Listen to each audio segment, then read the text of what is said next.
Hi, hello. Welcome to the episode of Isaiah's Newsstand. It's your host, Isaiah Edwards. The date is April the 20th, 2026. Hopefully this episode finds you well, in good spirits and high hopes. As for me, I'm doing pretty good. Happy Monday, happy Garfield Day, part 2. Hopefully you got that lasagna, maybe some leftovers, a little extra helping for yourself. My day, how was your day? My day was good. I was sleepy for all of it. I'm glad that I was able to get in the episode earlier today, but after I was done, like maybe about 5-10 minutes after, I just felt all the energy of the day leave me. And I'm like, well, it hasn't even started yet. That's no good. So I was like, okay, let's lay down. And I laid down for maybe 30 minutes. Didn't even like fall asleep or anything of the sort. And then the alarm goes off. And I'm like, okay, all right, let's just hang out until alarm number 2 goes off. And then it did. And I'm like, all right, time to really get after it for real this time. So I got up, got myself together, and got to work. Work was overall good. It wasn't a bad day. But I was just so tired throughout the entire day that I just came home and I took a nap. Nap was good. Woke up, felt a bit more rested. Then I went to the gym. Got about an hour session in. Felt pretty good overall. Very busy, but that is part of the course lately. Then I came home and did my stretch, had my snack, did some research, because got some more news coming down the pipe for tonight. And here we are, ready to rock and roll. So yeah, let's go ahead and do our startup and let's get into some news. Hopefully you've had a good holiday, so to speak, if that is something you celebrate. Today has just been a normal day, especially with my budget concerns. I haven't been able to really celebrate, in a peak way. But, do have a little special bev and things like that. So that's been nice. It's been a nice little day for that. But hopefully you've had a good one.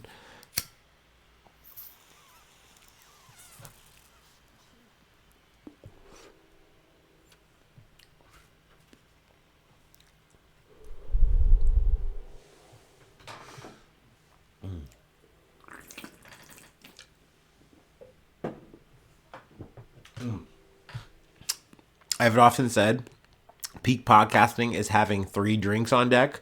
And today we are definitely hitting the trifecta.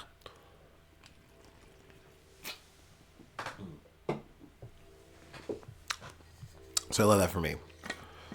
Ooh. I can feel myself ascending and hydrating. But not in a clavicular kind of way. All right. Ooh. All right. Now, first story is technically from earlier today. It's a bit of a correction. Iran cargo ship seized by U.S. could become spoils of war. That's a headline from CNN. Really, just the correction is I said that the U.S. hit a ship that was trying to run the blockade and then turned them away. That was not exactly the case. They hit the ship and then seized it, which is crazy. And I don't know, man. That kind of feels war crime-ish, but we'll see. We'll find out. But yeah, wanted to make that correction up top. I did have it in the show notes for the episode, but all the same, better to say it on the next one. And then let's move on to the rest of the stories for the day. From the BBC, Japan on high alert for huge second quake after issuing tsunami warning. 10 hours ago, I'm fucking this all up. Actually, we're just going to... Officials in Japan have warned of an increased risk of a huge earthquake in the next week after a 7.7 quake struck the northeast coast, triggering an evacuation order and warnings of 3... I think it's 3 meters? It's 3M, so there you go. 3M tsunami waves. Thousands of people were told to leave coastal areas for higher ground after the quake in waters off of Iwate Prefecture 500 kilometers or 330 miles north of the capital of Tokyo. The biggest waves measured 80 centimeters. But the meteorological, which is crazy, I can't say that word, agency in earthquake-prone Japan warned that quakes causing even stronger shaking could occur in the next week, producing bigger waves. Later, the agency warned the risk of a quake measuring at 8 or higher was now relatively higher than normal times.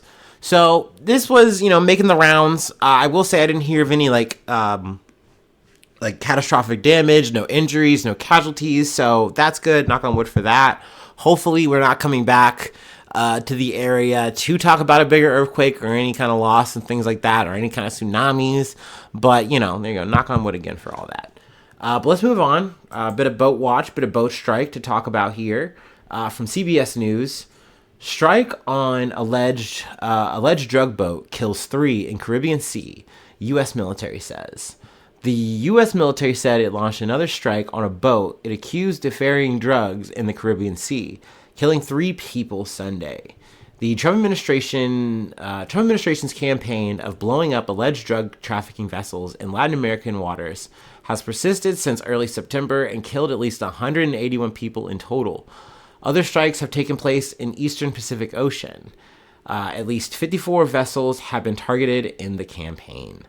So a bit of update there. Sadly, we are just still at it. Still using the same reasoning to say, hey, we are judge, jury, and executioner in these waters. So, we're just going to blow you up and then ask questions later. Maybe. We might not even ask questions about it. We're just going to film it and then say, hey, look at the cool thing we did, America. And then we're just going to rinse and repeat, unfortunately, because once again, this hasn't led in anything. It led up to us kidnapping Maduro and, arresting him or whatever. Cool. And then we just keep doing it. Supposedly this is making America safer and getting all the nasty drugs out of our streets. But I don't know. I don't know. I'm not holding my breath. But anyway, let's move on. Next beat. From Al Jazeera, gunman kills Canadian woman, injures 6 at Mexico's Tehuan pyramids. And I'm sure I'm fucking that up, but, we're going to do our best. A gunman has fatally shot a Canadian woman and injured 6 others at Mexico's Tehuan. Now I'm going to keep trying and I'm keep fucking up in different ways. Tehuan pyramids, a popular tourist and archaeological site outside of Mexico City, authorities say. The perpetrator later died of a self-inflicted gunshot wound on Monday, local officials said. The state of Mexico said 4 of the injured victims were shot and 2 others suffered from falls. Care is being provided to the people who are affected, and the presence of elements from the State Secretariat of Security will be maintained, Governor Delfina Gomez Alvarez wrote on X. Mexico's president, Claudia Sheinbaum, says she is closely monitoring the situation and her government is in contact with the Canadian embassy. Obviously very unfortunate, very sad happening, adding another shooting, an international shooting to the list this month. I don't know of any kind of motive or anything like that. Excuse me. But if I do get any updates coming out of the situation, then I will come back to the story. But let's move on. We're actually going to take it to Wisconsin. From the Associated Press, hundreds trying to storm Wisconsin Beagle Research Facility met with rubber bullets and pepper spray.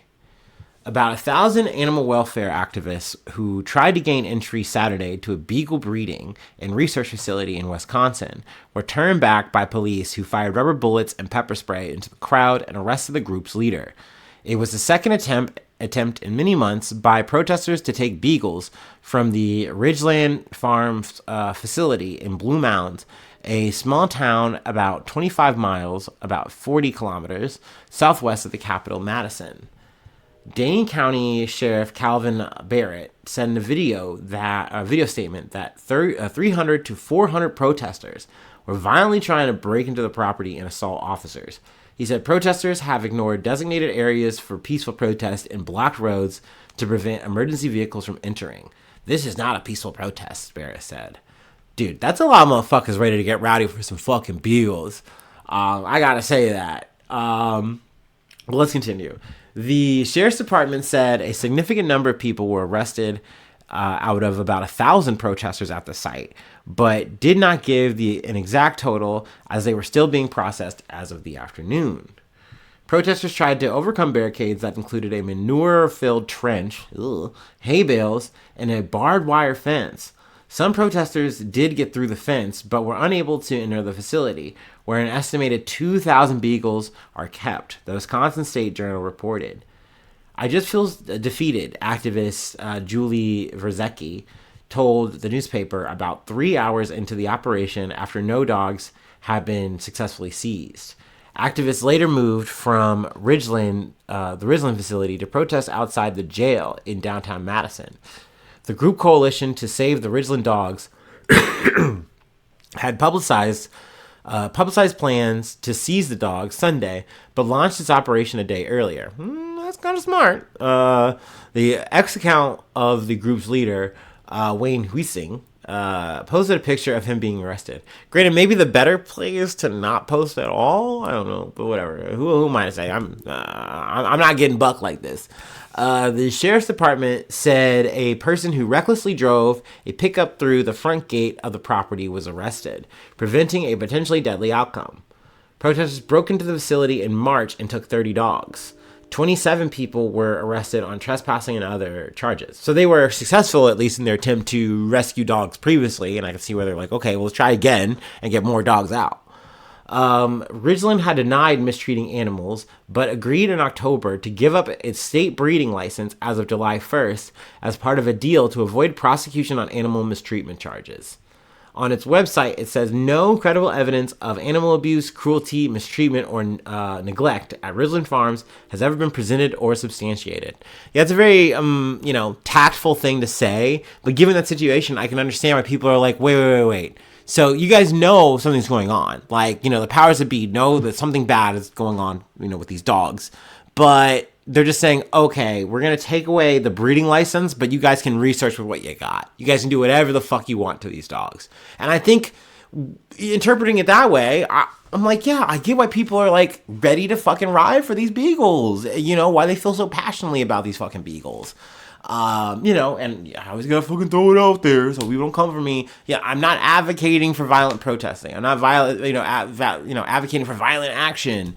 But I mean, you're getting results. You at least got 30 dogs out before, and it's like, yeah, we're trying to double dip this fucking ship and get more dogs out. And they were ready to ride for them beagles. They ready to bark for them beagles. They ready to bite for them beagles. So, I don't know, man. They got my respect in that regard. They're definitely not there for a goddamn photo op, and I can't say that about them. So, you know what I mean? I gotta give kudos where it's due on that shit. But anyway, let's move on to our last story. It's a happy trails. Man, these motherfuckers are starting to drop now. Now that we're in, like, year 2 of the Trump admin, things are, it's getting hot for some of these motherfuckers. But yeah, let's go ahead and take our last break, and we will close it out.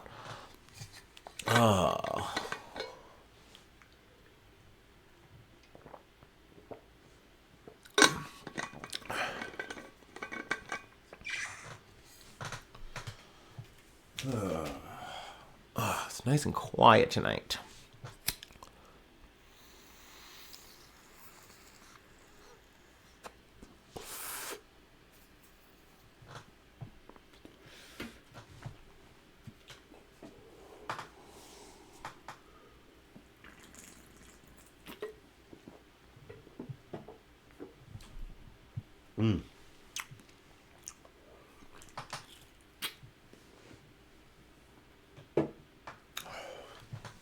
All right. We're well lubricated.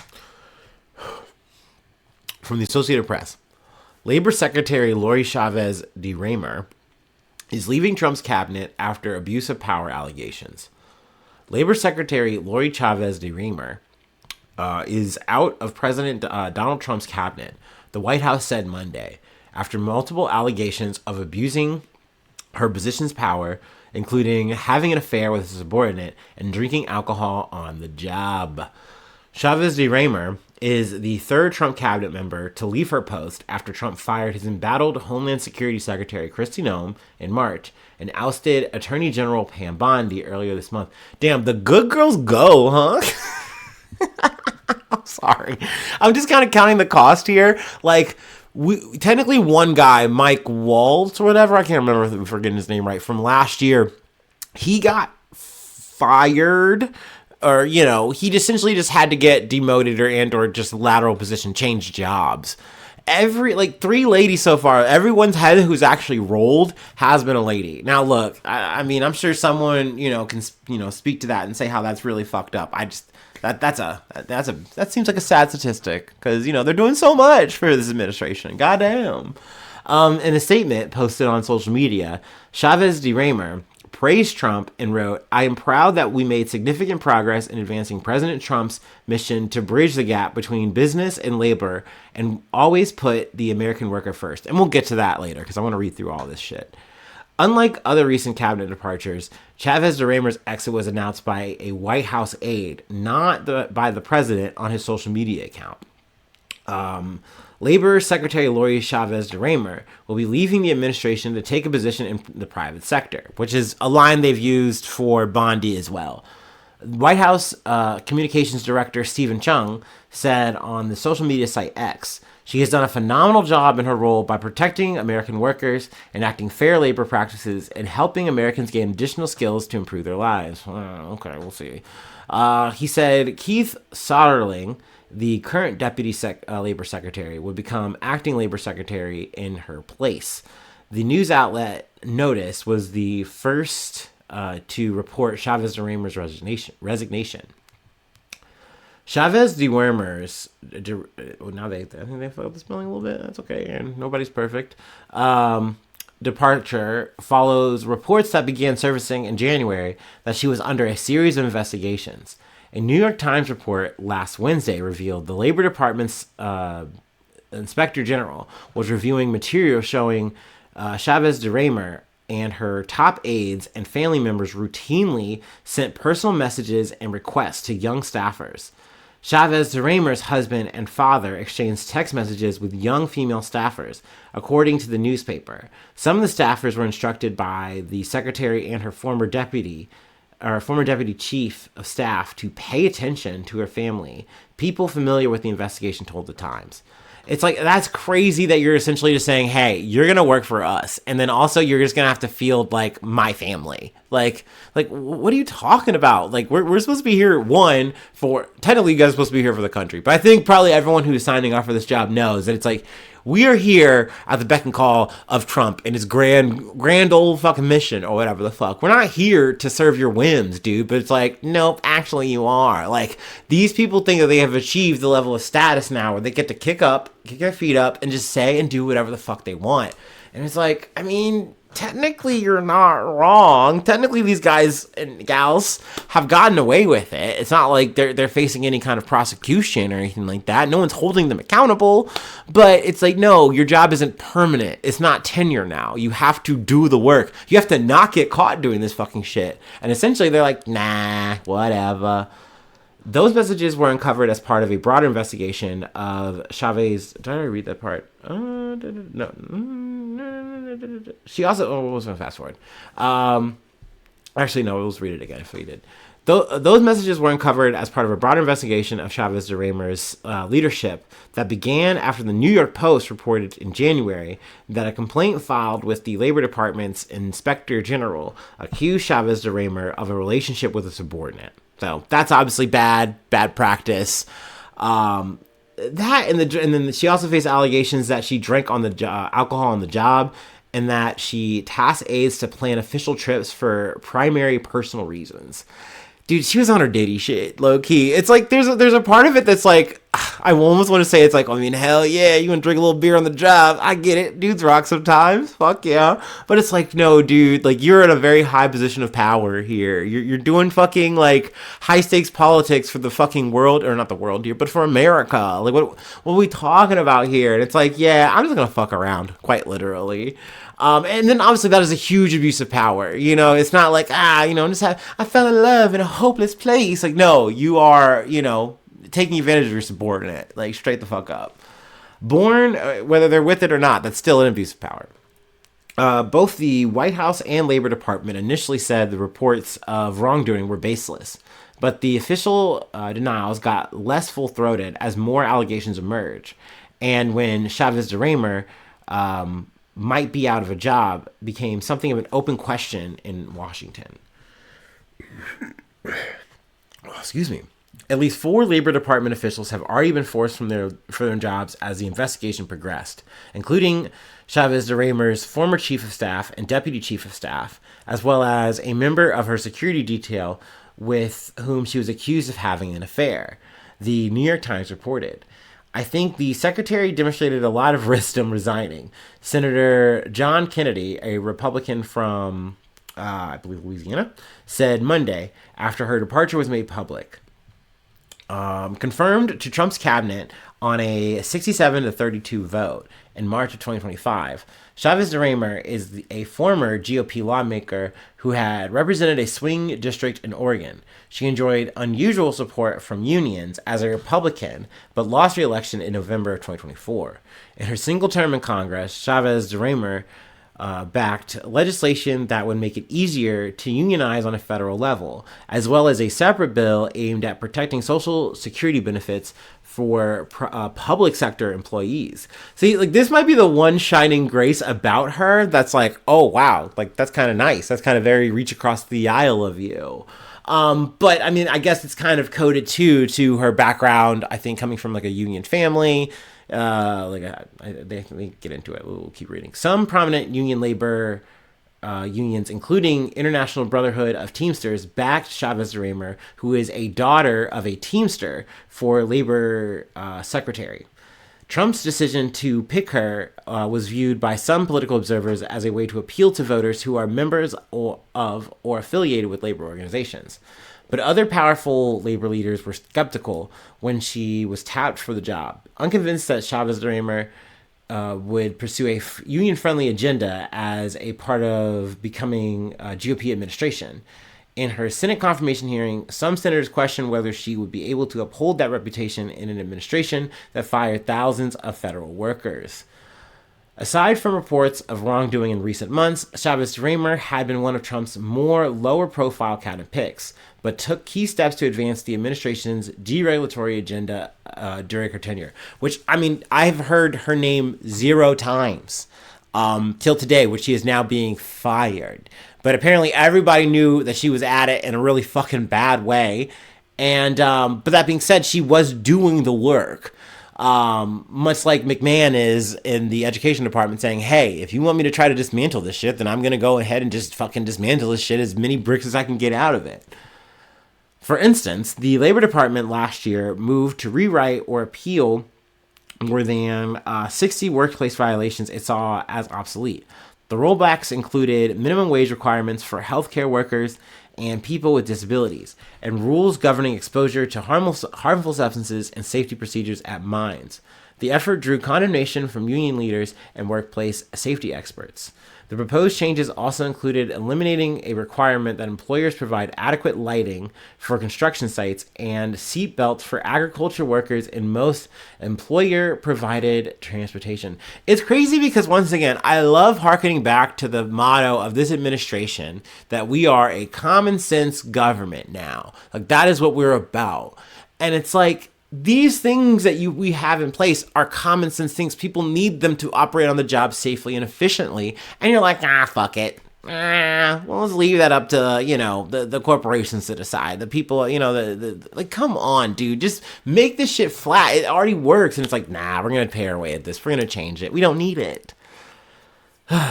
During Chavez-DeRemer's tenure, the Trump administration canceled millions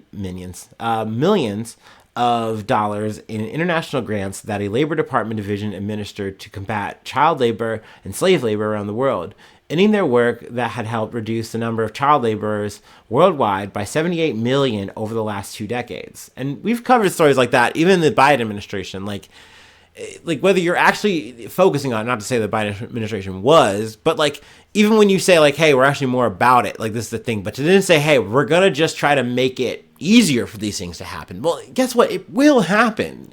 Only more so. In her statement Monday, Chavez-DeRemer said, while my time serving in the administration comes to a conclusion, it doesn't mean I will stop fighting for American. Girl, you never were, bro. Come on. You were doing this for the goddamn check. You were doing this to get to the tippy top. And then you and your family just decided to run rampant. Boo. Tomatoes for this woman. Like I said, there was part of me that was like, man, it's kind of dude's rock to drink. It's kind of dude's rock to just be a chill guy on the job. And it's like, hey, I get it. You're in the Trump admin. Like, everybody's evil. But it's like, no, dude, fuck this shit.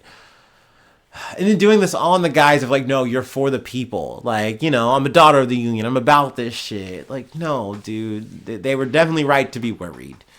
So yeah, I mean, that's the story. That's all I got for today. If you'd like to help out, support the effort, I do have a Patreon, patreon.com/IsaiahNews. Become a newsie today.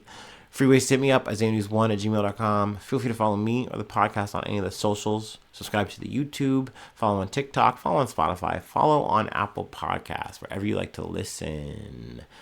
Leave a like. Leave a cool comment. Sharing is caring. Let's see, 5 stars on Spotify, 5 stars on Apple Podcasts. Always appreciate it, but you don't have to do none of that, Nathan, at all. I really just appreciate you listening. Whether this is your first time, whether this is your 1,000th time, what have you. Thank you so much. Thanks so much for tuning in. Thanks so much for being a friend. And hopefully I see you soon for some more good news. I love ya.